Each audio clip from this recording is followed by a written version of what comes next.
இந்த வீடியோவில் நம்ம என்ன பார்க்க போகிறோம் அப்படின்னு சொல்லி பார்த்தீங்கன்னா, தோசை எப்படி ஊற்றுறது அப்படின்னா, 2 கரண்டி மாவு எடுத்து அதை தோசை கல்லில்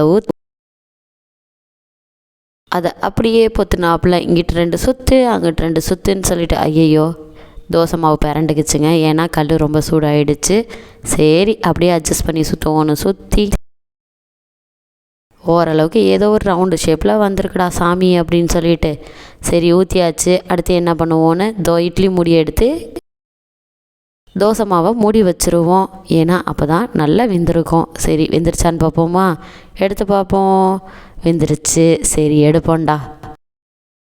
எடுத்து பார்த்தா கையில் அனல் அடிச்சிருச்சு. அந்தளவுக்கு ஆவி பறக்குது. சரி வெந்துருச்சா?